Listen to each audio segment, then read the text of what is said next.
नमस्कार, जय हिंद साथियों। जैसा कि आप सभी को पता है कि जम्मू कश्मीर के पहलगाम में जो एक हृदय विदारक आतंकवादी घटना घटी है, और जैसा कि आप लोग सभी कोई जानते हैं कि ये घटना मंगलवार को घटी थी, जो कि आपके पहलगाम जम्मू कश्मीर में पड़ता है।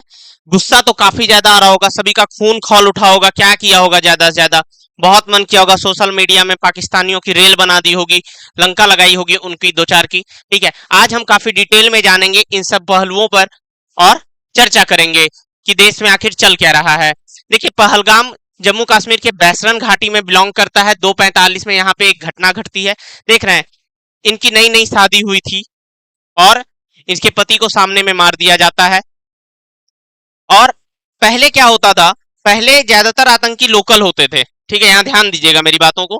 और इसलिए पर्यटकों को निशाना नहीं बनाते थे। लेकिन अब जितने भी आतंकवादी हैं, जब से धारा 370 हटी है, उनमें उसके बाद विदेशी आतंकियों की संख्या बढ़ गई थी।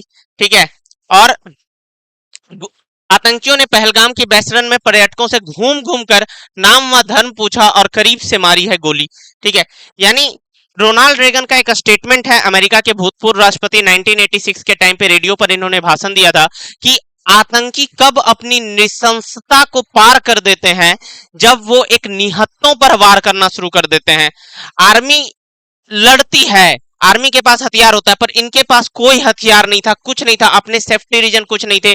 और सभी एक वेल डेडिकेटेड टैक्स भरने वाले लोग थे, जो कि छुट्टियां मनाने के लिए गए हुए थे। और सभी को पता है कि ये हर राज्य, हर क्षेत्र से बिलोंग करते थे। ठीक है, अब देखते हैं कि इसमें विदेशी गवर्नमेंट जो है, कौन हमारे साथ खड़ा है और किसने किस तरह का स्टेटमेंट दिया है। जैसे फ्रांस फ्रांस में इमैनुअल मैक्रोन अभी हैं। A heinous attack has struck India, claiming the lives of dozen of men and women from all walks of life, we share the profound sorrow of the victim. यानी इन्होंने कहा है कि भारत पर जो हमला हुआ है बहुत ही घृणित और बहुत ही कायराना पूर्ण हमला हुआ है। हम पीड़ितों के परिवारों के गहरे दुख में साझेदार हैं और अपनी संवेदनाएं प्रकट करते हैं। रशियन प्रेसिडेंट जो पुतिन है, उन्होंने भी brutal crime has no justification, terror attack mention किया है जम्मू कश्मीर पहलगाम में। डोनाल्ड ट्रंप तो डायरेक्ट इन्होंने एक ग्रुप ऑफ हिंदू मैन के बारे में जिक्र किया है जिनकी की घटनाएं घटी हैं। और इस टाइम पे देखिए, जम्मू कश्मीर में जब ये हमला हुआ, अमेरिका के उपराष्ट्रपति जेडी वेंस भारत आए हुए थे। डोनाल्ड ट्रंप ने कहा है कि deeply disturbing news out of Kashmir, the USA stand strong with India against terrorism. Terrorism के साथ हम खड़े हैं। लेकिन कुछ मैं देख रहा था, मैं काफी कुछ नोटिस कर रहा था कि दुनिया इसको किस नजर से देखती है कि भाई हमारे देश में कुछ दुर्घटना घटी हो, मेरे साथ कौन सा देश खड़ा है। देखिए, prime minister of Israel Israel ने भी कुछ ट्वीट किया है कि Benjamin Netanyahu spoke today with Indian prime minister and express his condolences and those of the Israeli people to the Indian people over the Islamist terrorist attack. ठीक है, Islamist terrorist attack in Kashmir.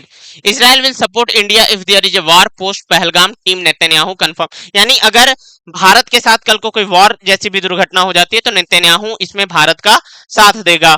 और रात्रि तक तो ये भी news आ रही थी कि कुछ फाइटर प्लेन्स इजराइल से भारत आए हुए हैं, लेकिन ये ऑफिशियली कंफर्म न्यूज नहीं है, बस ये रूमर्स जैसे होते हैं वैसे चल रहे हैं।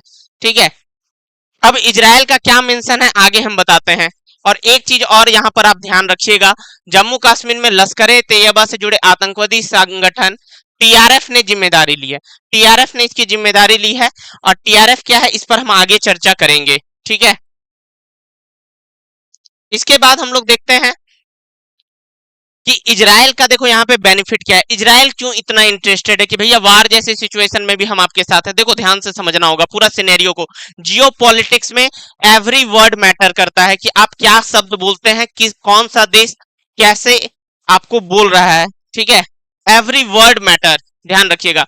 तो यहाँ देखिए, Hamas leader visited PoK, Israel envoy on link with पाक बेस्ड लश्कर। यानी कि जो आतंकवादी घटना घटी है उसमें हमास के भी कुछ साक्ष्य मिले हैं, क्योंकि पिछले एक साल से Hamas leader visited Pakistan and PoK multiple times in the last 1 year. मतलब पिछले एक साल से हमास, जो कि आतंकवादी संगठन है किसका, इजराइल का, इजराइल हमास युद्ध फलस्तीन के साथ जो हो रहा है उसमें हमास ही है। ठीक है। तो ये 1 साल से पीओके पाकिस्तान ऑक्यूपाइड कश्मीर में आ रहे हैं, रह रहे हैं, ठीक है। और इंडियन गवर्नमेंट इस पे कोई एक्शन नहीं ले रही थी। पीओके जो कि पाकिस्तान का भी करंटली हिस्सा है, लेकिन फिर भी कम से कम आपका स्टेटमेंट देना बनता है। हमास, देखो हमास इजराइल का एक आतंकवादी संगठन है। दुनिया में कई सारे देश इसको एक आतंकवादी संगठन मानते हैं, लेकिन रिपब्लिक ऑफ इंडिया, हमारा प्यारा भारत, इसको कोई भी तरह का आतंकवादी संगठन नहीं मानता है ऑन पेपर, ठीक है। तो ये भी मैटर करता है, ठीक है। इसके बाद देखो द ट्रिब्यून अमेरिका, अब आते हैं थोड़ा सा कि इंटरनेशनल मीडिया ने किस तरह से खबरों को कवरेज किया है। मैं हमेशा करता हूं जियो पॉलिटिक्स में एवरी वर्ड मैटर, ठीक है। तो ट्रिब्यून ने लिखा है कि US India strategic partnership forum terms Pahalgam terror attack black twist हो गया, ठीक है, काला इतिहास। और मुस्लिम देश जितने भी थे उन सभी ने, चाहे वो यूएई हो, चाहे वो आपका ईरान हो, कुवैत हो, सब ने इस आतंकी हमले की कड़ी से कड़ी निंदा की। वर्ड को ध्यान रखिएगा, आतंकी हमला, टेरर अटैक, ठीक है। लेकिन मैं कनाडा का देख रहा था, हालांकि जियो पॉलिटिक्स में कनाडा का ऐसा कोई महत्वपूर्ण रोल है नहीं, लेकिन फिर भी कनाडा के साथ अभी रिश्ते थोड़े खराब चल रहे थे, इसलिए मैंने देखा। तो यहाँ पे शब्द यूज किया गया है गनमैन, ध्यान से मेरी बातों को नोट कीजिए, ध्यान रखिएगा। गनमैन किल एटलीस्ट 20 इन कश्मीरी टूरिस्ट टाउन, ठीक है। उसके बाद देखो ये पाकिस्तान का न्यूज़पेपर है, बस मैं ले लिया, क्योंकि देखो इसने क्या लिखा है, Pakistan moves response after India points the finger without proof.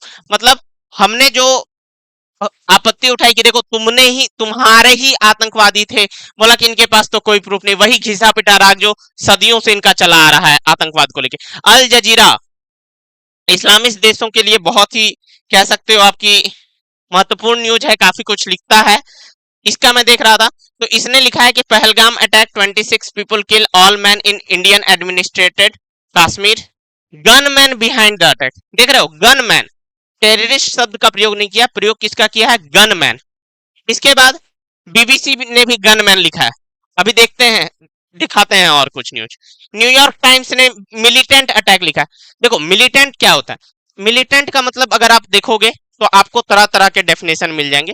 कुछ जगह इस पे युद्ध प्रिय मिलेगा, कुछ इसको लड़ाके मिलेंगे, कहीं पे आपको आतंकवादी जैसा ही ट्रीटमेंट मिलेगा।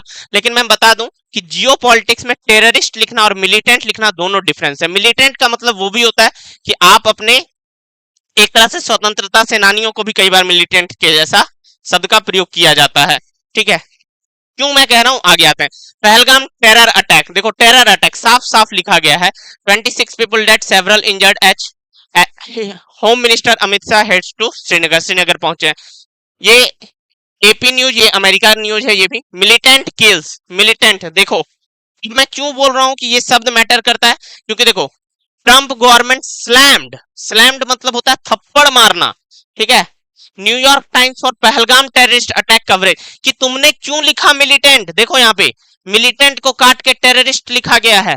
हिंदुस्तान टाइम का आर्टिकल है, और यूएस गवर्नमेंट ने पूछा, ट्रंप ने स्पेशली पूछा क्यों लिखे भाई, सारी दुनिया को पता है कि भाई जब आतंकवादी संगठनों ने किया है, जिम्मेदारी भी ली है, टीआरएफ लश्कर तैयबा का संगठन है, और अब तुम कह रहे हो कि मिलिटेंट ने अटैक किया।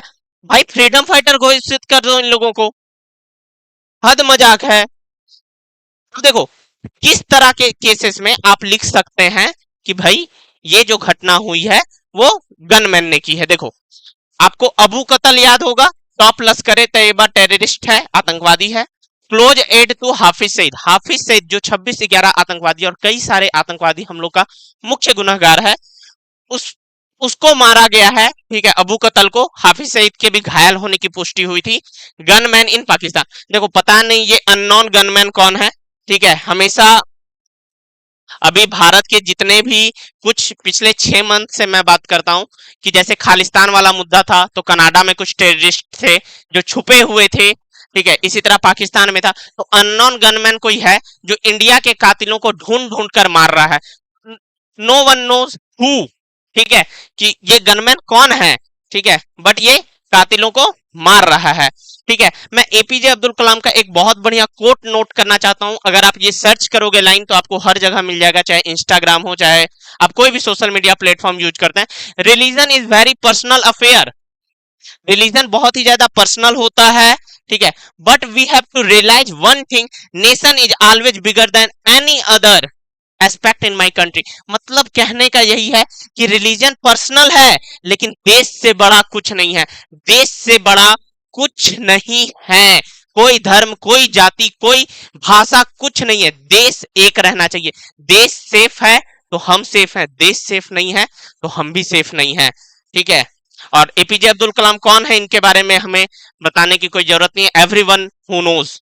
ठीक है, अब देखो जम्मू कश्मीर की थोड़ी सी बात कर लेते हैं पहले। Jammu Kashmir notable terrorist attack हुआ है यहाँ पे। देखो यहाँ सदियों से अटैक होते आया है। ठीक है, जम्मू कश्मीर में ऐसा नहीं है कि कोई आज ही अटैक हुआ था। जब से हम जन्म लिए हैं, जब से तब से सुन रहे हैं कि भाई जम्मू कश्मीर में अटैक हो रहा है, फलने सिविलियंस की मौत हो गई। तो देखो जम्मू कश्मीर उस चिकन पॉक्स की तरह है। जब घर में चिकन पॉक्स हो जाता है किसी को, तो आप क्या करते हैं उसके साथ कि भाई दूर से ही खाना प्रोवाइड कर देते हैं, जो भी चाहिए दे देते हैं, लेकिन उसके सामने नहीं जाते हैं, उसके करीब नहीं जाते हैं। तो जम्मू कश्मीर भी बिल्कुल उसी तरह। आपको जरूरी नहीं है कि वहां के जाने की। इंडिया में 60-70 करोड़ लोगों को गवर्नमेंट राशन प्रोवाइड करती है, जम्मू कश्मीर वालों को भी मिल जाएगा, कोई बड़ी बात नहीं है। लेकिन सेफ तो रहेंगे। देश में बहुत अच्छी अच्छी जगह है घूमने के लिए, जाओ वहां पे। ठीक है, और बाकी जिन्होंने ऐसी हरकत की है, तुम जन्नत जाओ चाहे जहन्नुम जाओ, इंडियन आर्मी ढूंढ के मारेगी, इतना भरोसा है इंडियन आर्मी पे। ठीक है, अब देखो 2000 में चिट्टी सिंहपोड़ा में भी मैस्केयर हुआ था, 36 सिख विलेजेस हुए थे। यहां भी देखो, ये ऐसा नहीं है कि ये गनमैन वाला नौटंकी इन लोग का आज से चालू है, इंटरनेशनल मीडिया का। ये यहाँ भी देखो एपी न्यूज गनमैन कह रहा था। और जब तक हम लोग, जो जनरेशन आ रही है, नई जनरेशन, इन सब चीजों को नहीं समझेंगे कि आप ऐसे शब्दों का प्रयोग नहीं कर सकते हैं, तब तक आप लोगों को जानकारी नहीं होगी, तब तक ये सुधरेंगे नहीं। 2001 में श्रीनगर में भी लेजिस्लेटिव असेंबली में अटैक हुआ था। इसमें सुसाइड बॉम्बर टारगेटेड थे। ठीक है, 36 लोगों की डेथ हुई थी। तो काफी सारा है। 2017 हो गया अमरनाथ यात्रा, यहाँ भी देख रहे हो विकिपीडिया का आर्टिकल।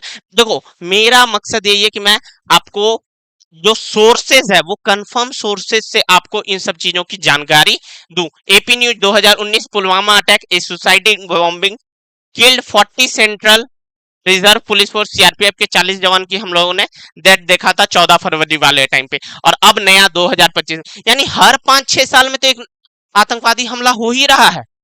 तो भैया सही में वो चिकन पॉक्स हो गया है। ठीक है, और इस चीज को मानो। ठीक है, क्योंकि वहां पर जो होता है हमला, वो गरीब के साथ नहीं हो रहा, ना बहुत अमीर के साथ हो रहा। अमीर तो अपना सिक्योरिटी के साथ घूमने जाता है, लेकिन गरीब जा ही नहीं सकता है। लेकिन मिडिल क्लास के साथ होता है, चाहे वो आप अमरनाथ यात्रा जाओ, और वही असली टैक्स पेयर है इंडिया का, उनके साथ हमला हो रहा है। इस चीज को भी समझना होगा, ध्यान रखना होगा। ठीक है, तो आगे से अगर कोई भी, आप जिस जनरेशन से हैं मेरी वीडियो देख रहे हैं, तो कोशिश करिएगा, कहिएगा लोगों को भैया 2-4 बंदूक वंदूक सेफ्टी में लेके जाओ, AK-47 अगर है तब जाओ जम्मू कश्मीर। ठीक है, अब देखो मैं क्यों बोलता हूं वर्ड मैटर करता है। देखो Hindustan Times tell this to Modi, देख रहे हो आतंकवादी, इनका बच्चा, पता है इनका बच्चा जो था वो हाल ही में आईआईटी क्रैक किया है, जो कि बहुत टफेस्ट लेवल का एग्जाम होता है, सब जानता है। ठीक है, तो ये छुट्टियां मनाने के लिए आए थे ये कपल। ठीक है, और पति को गोली मार दिया गया, पत्नी भी कही कि हमको भी मार दो, बोला आतंकवादी नहीं, नहीं मारेंगे। और tell this to Modi, Modi को जाकर के बताना। भाई सबको पता है कि गवर्नमेंट एक्शन लेगी, और धर्म पूछ कर मारा गया है।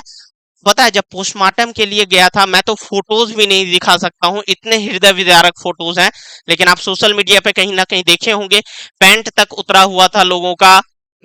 ठीक है, कलमा पढ़ने को बोला गया, काफी कुछ। देखो रिसेंट डेटा 2018 से 2023 तक, ये minister of state of home affairs Nityanand Rai ji का है राज्यसभा में, कि भाई राज्य रक्षा मंत्री थे ये।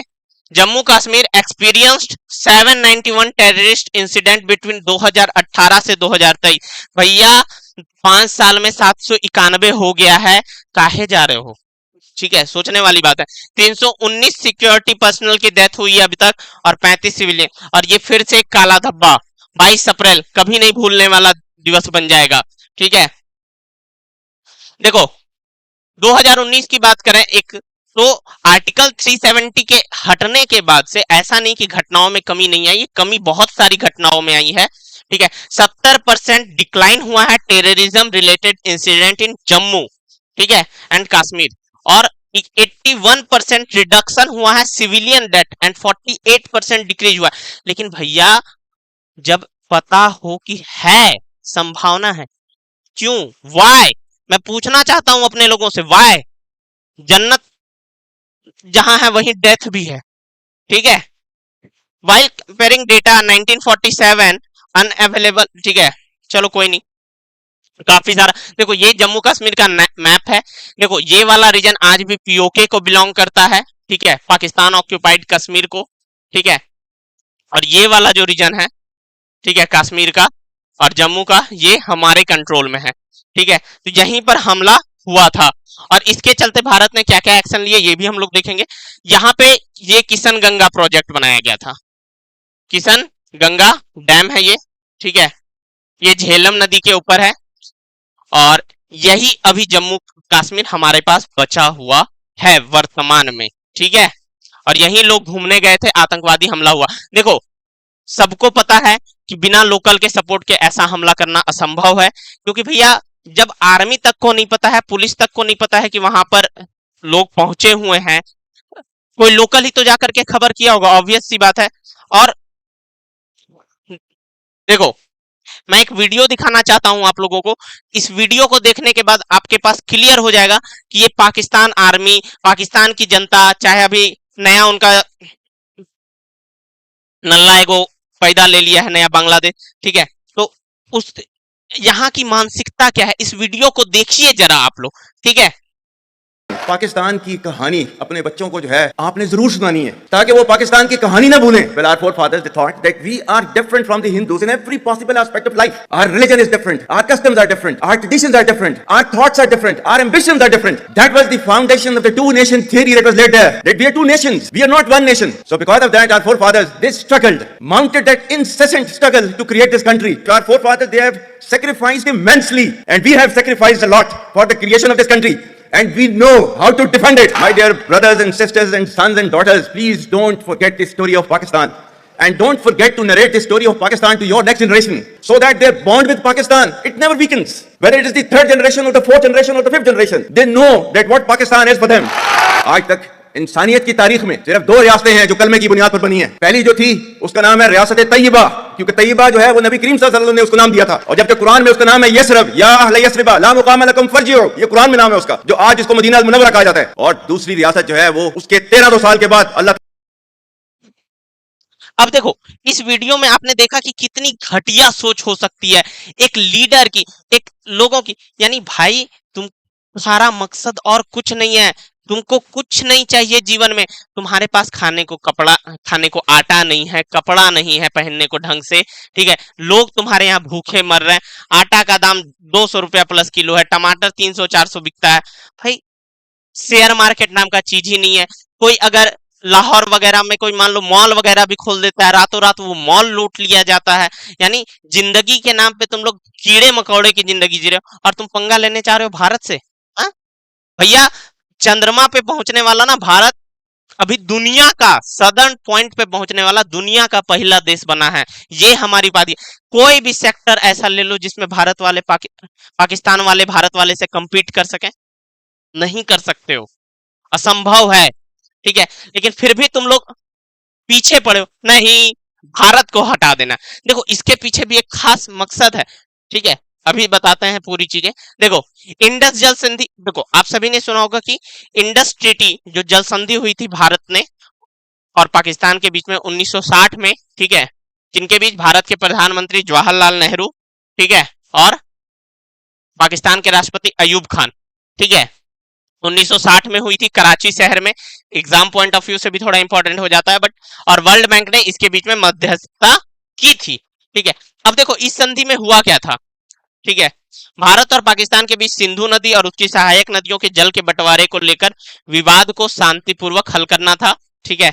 और पश्चिमी नदियां जितनी भी थी, सिंधु, झेलम और चेनाब का अधिकतर पानी पाकिस्तान को दिया गया और पूर्वी नदियां रावी, व्यास, सतलज का पानी भारत को मिला।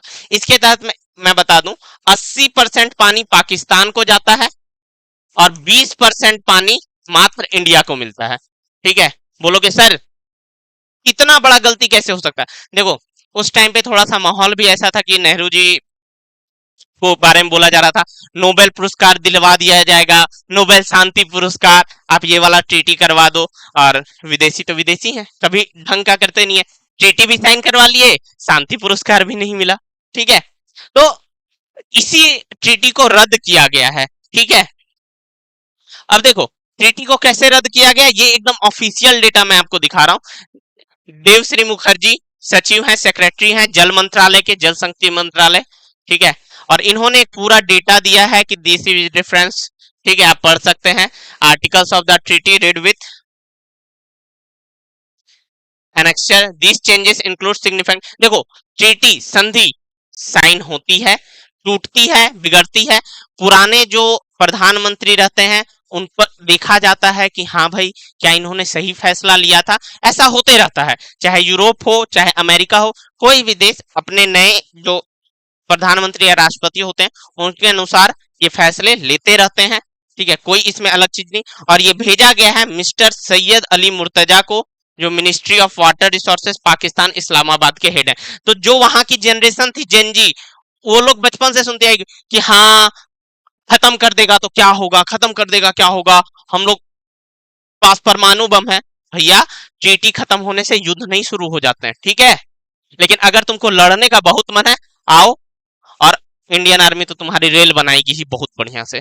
ठीक है, इन लोगों को बस ये पता है कि कल को अगर इस्लामाबाद तक भी इंडियन आर्मी पहुंच जाती है, कल को हमारे पास लास्ट ऑप्शन है ही क्या, परमाणु बम। बोलेंगे हम फोड़ देंगे, तुम लोग पीछे जाओ। बस इसी के दम पे उछलते हैं और कुछ नहीं है इनके पास। ठीक है, अब देखो 1971 की बात करते हैं थोड़ा सा। 1971 वाला टाइम पीरियड जब आया, ठीक है, तो भारत पाकिस्तान युद्ध चला जिसमें बांग्लादेश बना। ठीक है, जिसको ये लोग पूर्वी पाकिस्तान कहते थे। ठीक है, वो बांग्लादेश के नाम से एग्जिस्ट किया। पाकिस्तान के लगभग 93,000 सैनिकों ने भारत के सामने आत्मसमर्पण किया था। ये सैनिक भारत में लगभग 9 से 10 महीने तक युद्ध बंदी रहे थे। बात समझ रहे हो, युद्ध बंदी यानी 93,000 को खाना खिलाया जा रहा है, मरने देते, खाना खिला रहे हम। युद्ध समाप्त हुआ 16 दिसंबर 1971 को, विजय दिवस के रूप में आज भी हमारे देश में मनाया जाता है। लेकिन आज बांग्लादेश हरकत कैसा कर रहा है ये सब जानते हैं आप लोग। ठीक है, कोई बताने की जरूरत नहीं है। अधिकांश पाकिस्तान सैनिकों को वापस भेज दिया गया 1972 के बीच में। ठीक है, और इसी को शिमला समझौता नाम दिया गया कि ठीक है अब तुम लोग शिमला समझौता नहीं तोड़ना। लेकिन पाकिस्तान आज तक इसको अनगिनत बार तोड़ चुका है। कितना बार तोड़ चुका है ये तो गिनती भी करना भूल जाओ। ठीक है, 1999 में कारगिल सबसे बड़ा अटैक किया था। ठीक है, तो हम लोगों ने जब इंडस वाटर ट्रीटी तोड़ी तो ये लोग कह रहे हैं कि हम शिमला समझौता को तोड़ देंगे। तोड़ दो भैया, पहले से कौन सा नहीं तोड़े हो, तोड़ो, देख लेगी इंडियन आर्मी बॉर्डर पे। ठीक है, अब देखो 1971 में यही बंगाल के जो हेड हैं शेख मुजीबुर रहमान। ठीक है, शेख मुजीबुर रहमान, इनको आजादी दिलाई इंदिरा गांधी जी। ठीक है, और ये 93,000, शर्म नहीं आया बताओ, 93,000 आत्मसमर्पण कर गया। 93,000 समझ रहे हो? ठीक है, 93,000 समर्पण किए भारत के पास आकर के, जो कि दुनिया में इतना ज्यादा आर्मी का कहीं भी समर्पण नहीं हुआ है। ठीक है, और एक नया देश बना जिसका नाम है बांग्लादेश। ठीक है, अच्छा मैं पूछना चाहता हूं कि भैया हमारी आर्मी बांग्लादेश में इंदिरा गांधी से, देखो हम जेनजी हैं, हाँ मैं भी एक जेनजी ही हूँ। ठीक है, तो मेरे मन में हमेशा से एक ख्याल आता था कि हमारा आर्मी था, क्या जरूरत था बांग्लादेश को स्वतंत्र प्रभार देने का। कह देते कि हाँ ठीक है अभी तुम लोग स्टेब्लिश हो, हमारी आर्मी वहीं रहेगी, देखेंगे पहले तुम लोगों की कितना दिन तक तुम लोग अकेले सरवाइव वरवाइव कर पाते हो कि नहीं। राशन पानी लोग को भेज देते थोड़ा थोड़ा, उसके बाद धीरे से बोल देते, एक नया आर्टिकल डाल देते भारत के संविधान संशोधन में, बांग्लादेश कल से इंडिया का हिस्सा, बात खत्म। भाई क्यों मैं बोल रहा हूं, देखो तुम लोग ऐसे समझो, सिविल वॉर देखा ही होगा आपने मूवी। ठीक है, जिसमें टोनी, कैप्टन टोनी को कहते हैं आयरन मैन को कि टोनी सबसे सुरक्षित हाथ हमारे ही हैं, हम पर भरोसा करना चाहिए, हम ही जानते हैं कि सही क्या है, चाहे हम गलती करें लेकिन कम से कम वो फैसला हमारा होगा। समझ रहे हो बात को? मतलब आज बांग्लादेश जो कर रहा है, जो अति कर रहा है, भारत से लड़ने को एकदम उत्सुक है, वो उछल रहा है, बोलता है कभी सिलीगुड़ी कॉरिडोर पे कब्जा कर लेंगे, चिकन नेक को हटा देंगे। ठीक है, कुछ कुछ कुछ करते रहता है। तो ये कर पाता क्या जब हमारे हाथ में रहता? तो सोचने वाली बात है। ठीक है, ये है देखो अभी मुनीर। ठीक है, यही है मुनीर, अभी पाकिस्तान का वर्तमान में पाकिस्तान का नया चीफ। ठीक है, देखो पाकिस्तानी आर्मी के बारे में बस इतना कहेंगे, युद्ध कभी जीता नहीं, युद्ध कभी जीता नहीं, इलेक्शन कभी हारा नहीं, युद्ध कभी जीता नहीं, इलेक्शन कभी हारा नहीं, यही है पाकिस्तान आर्मी की औकात। ठीक है, वहां पे कोई भी सत्ता पार्टी आ जाए, चाहे इमरान खान आ जाए, चाहे नवाज शरीफ आ जाए, या बिलावल भुट्टो आ जाए, कोई भी आ जाए, ठीक है, हेड कौन रहेगा? यही रहेगा, यानी जो वहां का आर्मी चीफ होता है वही। ठीक है, चिंता मत करो तुम्हारे लिए भी। और इसका कैसा थॉट है वो तो हमने वीडियो में आप लोगों को दिखा ही दिया था कि भैया इतना घटिया। अब सोचो किसी जनरल रैंक की व्यक्ति की इतनी घटिया सोच हो सकती है, वहां की जनता से तुम उम्मीद करते हो कि वो जनता हमसे प्यार करेगी? तो भैया बहुत, ठीक है, कोई टेंशन की बात नहीं है, जल्द हम लोग उन लोग को कहेंगे बधाई हो, बलूचिस्तान हुआ है। बलूचिस्तान पाकिस्तान का ही एक प्रांत है जहां पर अभी इस तरह की बहुत सारी घटनाएं घट रही हैं। ठीक है, और वो लोग आजादी चाहते हैं, भारत को इनका फुल सपोर्ट करना चाहिए। ठीक है, ऐसे मैं कोई ऑफिशियल व्यक्ति नहीं हूं कि भारत सरकार क्या करे नहीं करे, बस हम अपनी फीलिंग्स बता सकते हैं। ठीक है, तो अलग कर दो, लेकिन अलग कर दो, लेकिन ध्यान रखना ये वाला स्टेटमेंट जो मैंने दिया था। ठीक है, भारत का अभिन्न अंग बनाओ। ठीक है, क्योंकि पहले भी था, हिस्ट्री में तो पहले भी था, ये लोग भारत का ही अंग अभी बना लिए, क्या दिक्कत है? जो शक्तिशाली रहेगा वही राज करेगा, सिंपल सिद्धांत रहा है। ठीक है, बधाई हो, बलूचिस्तान हुआ है 1971 में बांग्लादेश। और ये पीओके वाले भी देख रहे हैं कि हम लोग का कब होगा। ठीक है, अब देखो पाकिस्तान की बात करें थोड़ा सा फिर से, तो देखो पाकिस्तान का जो ये रक्षा मंत्री है, ठीक है, ये तो खुद कह रहा है, Pakistan defence minister big admission on backing and funding terror group, कि हाँ भैया हम तो आतंकवादी को पालते हैं, लश्कर ए तैयबा भी हमारे यहाँ मिला है। ठीक है, वर्क फॉर 3 डिकेड, वो भी 30 सालों से, हम 30 वर्षों से अमेरिका के लिए गंदा काम कर रहे हैं आतंकवाद समर्थन करने पर पाकिस्तान। इसका भी एक वीडियो है प्रॉपर। ठीक है, देखो मैं जो भी कहता हूं वो news sources proper video evidence के बात पर करता हूं, वीडियो देखिए, ये खुद एक्सेप्ट करेगा अभी। The things cool down then, and now again the But you same do thing admit, is. you do admit, sir, that Pakistan has had a long history of backing and supporting and training and funding these terrorist organizations. Well, we have been doing this dirty work for United States for about 3 decades, and West, including Britain. So that's your argument that even though No, that was a mistake, and we suffered for that, and that is why you are saying this to me. If we had not joined the war against Soviet Union and later on the war after 9/11, this Pakistan's track record, was not, देख लिया आपने ये video? ठीक है, बहुत बढ़िया, आगे बढ़ते हैं क्योंकि मुद्दे कई सारे हैं। अच्छा, ये युद्ध ये अभी वर्तमान में इतना क्यों उछला जा रहा है, क्यों ऐसी घटनाएं घट रही हैं, क्या कारण क्या है, इनके पीछे गर्भ में रीजन क्या है? देखो बताते हैं। ये जिनपिंग है, इनका अभी भारत पाकिस्तान जो हमला हुआ है इस पर चाइना का कोई भी ऐसा जवाब नहीं आया है सी जिनपिंग की तरफ से। हाँ, इसके जो भारत में एम्बेसडर है उसने कुछ कहा है, लेकिन बहुत गोल मटोल बात, कोई मैटर नहीं करता। देखो China versus world manufacturing output, देखो मैन्युफैक्चरिंग हब जो है वो चाइना है, ये सब जानता है। कितना है? तो 4.16 ट्रिलियन अकेले, वो भी डॉलर में। ठीक है, ये करता है, और पूरी दुनिया मिला के 4.11 ट्रिलियन करती है, यानी पूरे दुनिया से ज्यादा है। देख रहे हो, 4.11 ट्रिलियन कंबाइंड, जिसमें भारत को ले लो, यूएसए को ले लो, यूएसए 2.49। इसीलिए कल को बहुत ज्यादा शक्तिशाली ना बन जाए, इसीलिए यूएसए और चाइना टैरिफ वॉर खेल रहे हैं। ठीक है, यानी तुम्हारे प्रोडक्ट पर टैक्स, और इसमें सबसे ज्यादा फायदा होगा भारत को कहीं ना कहीं। ठीक है, क्यों होगा भारत को फायदा? भारत के बारे में ऐसे भी एक बात बताते हैं। अच्छा, ये रिपोर्ट भी ऐसा नहीं है कि चाइना ने अपने मन से लिख दिया है, ये रिपोर्ट जो है आपका, ये वर्ल्ड बैंक का सोर्स है, देख सकते हो आप ये सोर्स। ठीक है, अब देखो यही वर्ल्ड बैंक का सोर्स क्या कहता है, भारत विश्व की सबसे तेजी से बढ़ती प्रमुख अर्थव्यवस्था है। और ये रिपोर्ट भी किसका है? विश्व बैंक ने भारत के लिए 6.7% की वृद्धि का अनुमान लगाया है, जो कि वैश्विक की वृद्धि से 2.7% वृद्धि। देख रहे हो, और ये डेटा कब का है? 18 जनवरी 2025 का। यानी भारत दुनिया का सबसे तेजी से ग्रोथ करने वाला देश बन रहा है। तो कहते हैं ना कि आप दोस्त बदल सकते हैं, पड़ोसी नहीं बदल सकते हैं। पड़ोसी के रूप में इतना थर्ड क्लास पड़ोसी मिला है हम लोग को, एक तरफ पाकिस्तान एक तरफ चाइना, ठीक है, जलता है सब, ठीक है। तो वही जलनखोर वाली प्रवृत्ति है, दोनों में 6.7%, ठीक है। तो बस ये वर्ल्ड बैंक का डेटा मैंने आपको बताया कि इसीलिए चाइना इतना बिलबिलाया हुआ है। तो पाकिस्तान के तो दो अब्बू हैं, एक पुराना अब्बू जो कि अमेरिका था, तो अमेरिका को तो अभी भारत की जरूरत है, तो नया अब्बू कौन है? चाइना। और इसी के दम पे ये उछल रहा है, ठीक है। चाइना वाला फोन कर देगा तो उछल रहा है, अमेरिका वाला फोन कर देगा तो चुप हो जाएगा, औकात तो है नहीं। नेक्स्ट देखते हैं, देखो हमने बताया था कि टीआरएफ ध्यान रखना शुरुआत में ही। टीआरएफ क्या है?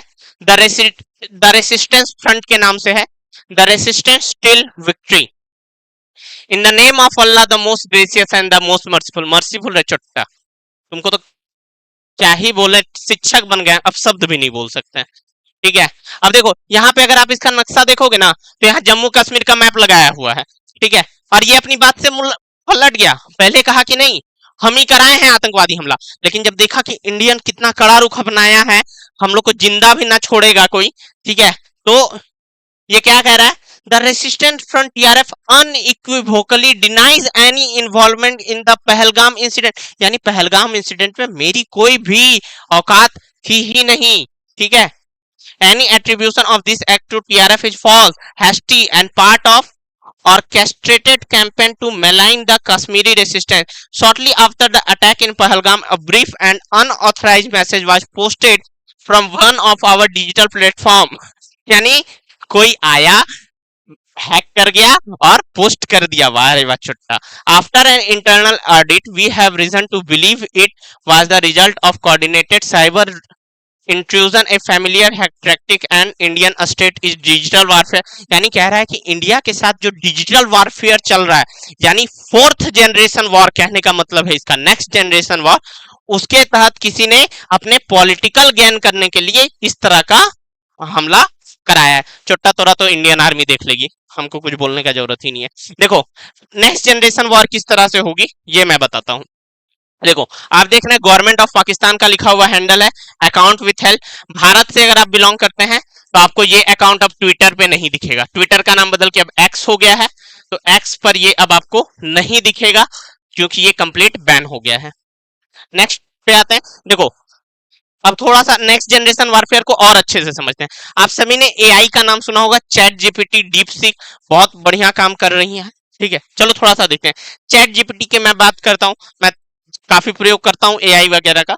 Arunachal Pradesh and Sikkim is integral part of India, बिल्कुल सही कहा तुमने, ये थोड़ा ज्यादा ही फ्रेंडली हो रहा है मेरे साथ, ठीक है, क्योंकि यूज करता हूं ना। अरुणाचल प्रदेश और सिक्किम दोनों भारत के अभिन्न इंटीग्रल हिस्से हैं, और ये बात भारत सरकार ने बहुत साफ शब्दों में दोहराई है। बिल्कुल है भाई, हिस्सा है तो है, ठीक है। अब मैं बात करता हूं और कैसे है, क्यों है। सिक्किम 1975 में जनमत संग्रह के आधार पर बना था, ये भी ये कह रहा है। इसी के साथ मैं बात करूं, Taiwan is integral part of China, तो बोलता है ये थोड़ा सेंसिटिव और पॉलिटिकल टॉपिक है, ठीक है। क्यों? क्योंकि चाइना का स्टांस है, चाइना कहता है कि ताइवान उनका इंटीग्रल पार्ट है वन चाइना पॉलिसी के तहत, ठीक है। ताइवान की बात करूं तो ताइवान का स्टांस क्या है? Taiwan officially Republic of China अपने आप को एक अलग सॉवरेन स्वतंत्र देश मानता है। अब भारत का पोजीशन क्या है? ताइवान कह रहा है हम अलग देश है, चाइना कहता नहीं मेरा पार्ट है, इंटीग्रल पोजीशन। कई देश जैसे India officially one China policy को सपोर्ट करता है, हम लोग वन चाइना पॉलिसी के तहत ताइवान को चाइना का हिस्सा मानते हैं, हम लोग ताइवान को अलग देश नहीं मानते। मैं ऑफिशियली बता रहा हूं गवर्नमेंट ऑफ इंडिया के अकॉर्डिंग, ठीक है। लेकिन दुनिया के कई कंट्रीज स्पेशली यूएस और वेस्ट यानी यूरोप, ये लोग ताइवान को अलग देश मानते हैं। अब मैं थोड़ा सा डीप सीक पर आता हूं। ये chat GPT American based company है, ठीक है, उसका एआई है, और ये डीप सीक है जो कि चाइनीज बेस्ड है। इससे मैंने पूछा कि Sikkim is an integral part of India, क्या बोलता है पता है? Sorry that's beyond my current scope, let's talk about something else. यानी बात वही है, ये मेरे क्षेत्र से बाहर का प्रश्न है, इस क्षेत्र में मेरी एक्सपर्टीज नहीं है, तो मैं कुछ भी नहीं कर सकता हूं, ठीक है, नहीं बता सकता। फिर मैंने पूछा Taiwan is integral part of India, जानबूझकर पूछे थे, ठीक है। Taiwan has historical never been part of India, मतलब कभी नहीं रहा है, वाह। Taiwan is an inalienable part of China, inalienable part of China, मतलब समझ रहे हो, अखंड पार्ट है चाइना का, यानी कभी अलगे नहीं हुआ। वाह रे वाह। मैं क्यों कहता हूं कि जियो पॉलिटिक्स में वर्ड्स मैटर करते हैं। The one China principle which is widely recognised by the Indian official staff, तो वही कहेगा कि इंडिया भी वन चाइना पॉलिसी को मानता है। लेकिन मेरी बात समझाने लायक ये है, तुम लोग आप सभी से कहना कि भैया डीप सीक को अलाउ ही क्यों कर रहे हो भारत में, क्यों अलाउ करना? क्योंकि ये जब साफ साफ कह रहा है कि हम तो सिक्किम और अरुणाचल प्रदेश को इंटीग्रल पार्ट ही नहीं मानते, तो बैन करो डीप सीक को। 100 बात की सीधी बात, ठीक है। ये इसी को कहते हैं फोर्थ जनरेशन वॉर। अब अगर कोई डीप सीक का बहुत ज्यादा यूज करेगा, हमारी जनरेशन, अगली पीढ़ी जो आएगी हमसे पूछेगी, बाबा बाबा सिक्किम और अरुणाचल प्रदेश क्या इंडिया का पार्ट नहीं है? हम लोग ये सब गलत न्यूज तुमको कौन दे रहा है जी? तो बोलते हैं ये देखिए ना डीप सिकवा कर रहा है, हम लोग पगला है। तो उसकी जरूरत ही क्या है? बैन करो, मैटर खत्म, ठीक है। अब देखो इसके बाद मैं कहता हूं कि जम्मू कश्मीर हो गया, बंगाल के हालात क्या है ये किसी से छुपी नहीं है। अगला टारगेट कहां है? अगला टारगेट है al Qaeda inspired terror module how Jharkhand based group. Jharkhand में ये पूरे स्लीपर सेल के साथ एक्टिव हो चुके हैं, ठीक है। ये मैं नहीं कह रहा हूं, ये दिल्ली पुलिस का स्पेशल सेल का चार्जशीट है। कैसे? देखो, पहलगाम में आतंकी हमले पर खुशी मनाने वाला शख्स झारखंड से गिरफ्तार हुआ, और ये कंसर्निंग इसलिए भी है क्योंकि ये बिहार के ही बॉर्डर से लगता है और इंडिया का ऑब्वियस सी बात है कि भैया इंटीग्रल पार्ट है, तो टेंशन होना जायज ही है, ठीक है। तो और ये नौसाद नामक शख्स था, एक्स पर लिखा वगैरह वगैरह लिखा है, ठीक है, क्योंकि खुशी मना रहा था। सोच सकते हो इनकी मानसिकता कितनी दूषित हो चुकी है। भारत का खाएंगे लेकिन गाएंगे किसी और का। देखो ये मैटर हम तब तक नहीं बात कर रहे थे, जिक्र नहीं कर रहे थे, क्योंकि चलो ठीक है मैनेजमेंट, लेकिन अब पानी सर से ऊपर जा चुका है, अब बात करना पड़ेगा, आगे आना पड़ेगा, ठीक है। अब देखो इसके बाद अंतिम जो नेक्स्ट जनरेशन वारफेयर है उसकी मैं बात करूं तो ये वॉइस ऑफ बांग्लादेशी का है, ये अशोक कुमार करके हैं, और इसने कहा कि भैया ये भारत का फेल्योर है वगैरह वगैरह। कभी भी यकीन मत करना, ये एक पाकिस्तानी बेस्ड व्यक्ति है जिसने जानबूझकर ऐसे नैरेटिव करे जाते हैं। कहोगे कि सर फॉलोअर्स कई सारे थे जिन्होंने पोस्ट किया, बड़े बड़े सोशल मीडिया प्लेटफॉर्म्स के लोग, और न्यूज में ऐसी चीजें चलती हैं, यकीन मत करना, क्योंकि ट्विटर पे ब्लू टिक खरीदना कुछ पैसों में मिल जाएगा आपको। और रही बात बड़े बड़े सोशल मीडिया हैंडल, तो भारत की अगर बुराई की बात करोगे तो बांग्लादेश से और पाकिस्तान से बहुत सारे लोगों का सपोर्ट मिलता है, ठीक है। तो इसलिए इन सब बातों पे भरोसा नहीं करना, ऑथेंटिक सोर्स। देखो जब तुम इसका वीडियो देखोगे ना तो इसकी आंखें झपकेंगी ही नहीं। कैसे पता चलेगा सर कि फॉल्स है कि ट्रू? देखो मैं बात कर रहा हूं तो मेरी पलकें झपकती होंगी, ठीक है। ये बात कर रहा होगा, और ना ही जो ये सूट पहना हुआ है यानी इंडियन आर्मी का ड्रेस कोड, ये इंडियन आर्मी का ड्रेस कोड भी नहीं है। बात समझ में आई? तो बहुत सारी चीजें होती है, पता चल जाता है कि आप फेक है, लेकिन उसमें समय लगता है। तो मैं बस इंडियन गवर्नमेंट से यही कहना चाहूंगा कि भैया हर एक पार्टी का, चाहे वो बीजेपी हो कांग्रेस हो, इनफैक्ट कई सारी स्टेट की पार्टीज का भी अपना खुद का अपना खुद का आईटी सेल है। भैया इंडियन आईटी सेल कहां है? ये मुझे बताओ ना, इंडियन आईटी सेल कहां है जो इस तरह के अनऑथेंटिक न्यूज को इंडिया से दूर रखेगा? क्योंकि भ्रमित करना आज के सोशल मीडिया के टाइम पे सबसे आसान काम है, और पाकिस्तान के पास कुछ है नहीं तो वो यही सब करता है। मैं काफी टाइम से देखता हूं कि इस तरह के नैरेटिव गढ़े जाते हैं, और ये देख रहे हो पोस्ट कौन किया है? वॉइस ऑफ बांग्लादेशी मुस्लिम। क्या मतलब है भैया? इंडिया का मैटर है, हम लोग निपट लेंगे, लेकिन करेंगे क्योंकि मिस इन्फॉर्मेशन फैलाना है ना, इसी को फोर्थ जनरेशन ऑफ वॉर कहा जाता है, या नेक्स्ट जनरेशन ऑफ वॉर, ठीक है। तो ये जो पूरा घटनाक्रम था किस किस तरह से चला ये मैंने आपको बताया, ठीक है। और कुछ अगर इस मुद्दे से रिलेटेड आगे न्यूज आएगा वो भी मैं बताऊंगा आपको। जुड़े रहिए प्लेटफॉर्म के साथ, और इस वीडियो को बनाने का मकसद यही है कि जो जेनजी जनरेशन है, नई जनरेशन है, आने वाली जनरेशन है, उनको इन सब पूरी चीजों का नॉलेज हो कि भैया जियो, ठीक है, चीजों के बारे में जानकारी हो। और रही बात हमारी, तो भैया हम भी जेनजी ही हैं, ठीक है। हाँ हमें भी लेटेस्ट में पता चला था, तो ठीक है कोई नहीं। तो और special thanks to Khan sir and Rohit sir, दोनों टीचर ने।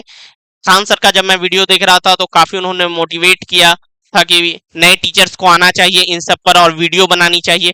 रोहित सर ने भी यहाँ पे मुझे काफी मोटिवेट किया कि हाँ सर, आपका जो नॉलेज है, स्किल्स है, आपको इन सब चीजों पर आना चाहिए। ठीक है, तो आपको वीडियो लेक्चर कैसा लगा जरूर बताइएगा। और लास्ट में एक वीडियो है, एक वो भी देखिएगा। मैं भी एक जेनजी हूं, तो आप सभी को इस वीडियो को कम से कम एक जेनजी तक तो जरूर पहुंचाना है, जो भी आपके प्लेटफॉर्म है, ताकि शेयर कीजिए और बताइए क्या उन्हें देश के बारे में इतना सारा कुछ जो भी मैंने बताया क्या पता है, नहीं पता है। क्या वाकई में डीप सीक को इंडिया में एंट्री देनी चाहिए या बैन करनी चाहिए, इंडिया अपने एआई मॉडल्स पर काम करना चाहिए, नहीं करना चाहिए। आपकी जो भी विचार हो कमेंट कीजिएगा, मैं उन्हें पढ़ूंगा और ऑब्वियस सी बात है, जो अच्छे लगेंगे विचार उन्हें मैं लाइक भी करूंगा, ताकि मुझे पता चले कि भैया हमारा यूथ, हम जेनजी, क्या मैं जैसा सोचता हूं वैसा ही सोच है सबका या डिफरेंट, सभी कुछ बताइएगा कमेंट बॉक्स में। और ऐसे ही वीडियोस के लिए सब्सक्राइब जरूर कीजिएगा सिलेक्शन हिट यूट्यूब चैनल को। तो God bless you all and thank you.